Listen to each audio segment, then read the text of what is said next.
आज या निमित्ताने या सभागृहाला आश्वस्त करू इच्छितो, कोणतीही शंका मनात ठेवू नका। जी जी आश्वासनं आम्ही दिलेली आहेत, ज्या ज्या योजना आम्ही सुरू केलेल्या आहेत।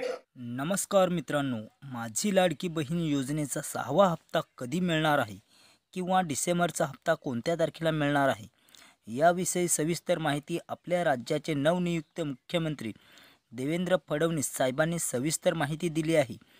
चला तर सुरू करूया।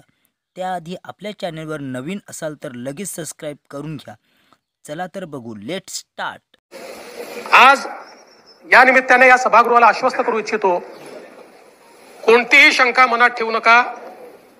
जी जी आश्वासनं आम्ही दिलेली आहेत, ज्या ज्या योजना आम्ही सुरू केलेल्या आहेत, एकही योजना आम्ही बंद होऊ देणार नाही। ज्या लाडक्या बहिणींनी महायुतीवर प्रेम दाखवलं, हे अधिवेशन संपल्याबरोबर डिसेंबर महिन्याचा हप्ता त्यांच्या खात्यामध्ये आम्ही टाकतो आणि काहीच बदल नाही। नाना, मी या ठिकाणी स्पष्ट करू इच्छितो, कुठलेही नवीन निकष नाहीत। आता तर सगळ्यांनाच टाकतो, पण ऍपरंटली असं लक्षात येत आहे की काहींनी 4-4 खाती उघडलेली आहेत। जसं समाजामध्ये चांगल्या प्रवृत्ती असतात, त्याच्या काही वाईट प्रवृत्ती असतात। एखादी योजना जर चुकीच्या पद्धतीने कोणी वापरत असेल तर जनतेचा पैसा आहे, तुमची आमची सगळ्यांची जबाबदारी आहे की तो योग्य प्रकारे गेला पाहिजे। आता मागच्या काळात आम्हाला लक्षात आलं, माणसानेच 9 खाती काढली, आता त्याला लाडकी बहीण म्हणायचं कसं? पण लाडका भाऊ म्हणू शकत नाही, कारण बहिणींच्या पैशावर डल्ला मारतो तो लाडका भाऊ कसा? त्यामुळे असे जे आहेत,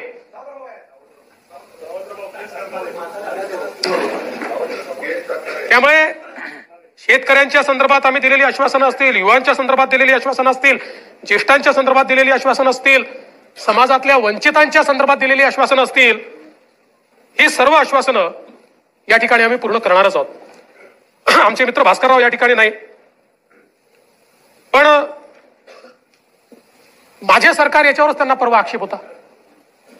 आता तसे फार हुशार आहेत ते, इतके वर्ष त्यांनी राज्यपालांचं भाषण देखील ऐकलेलं आहे।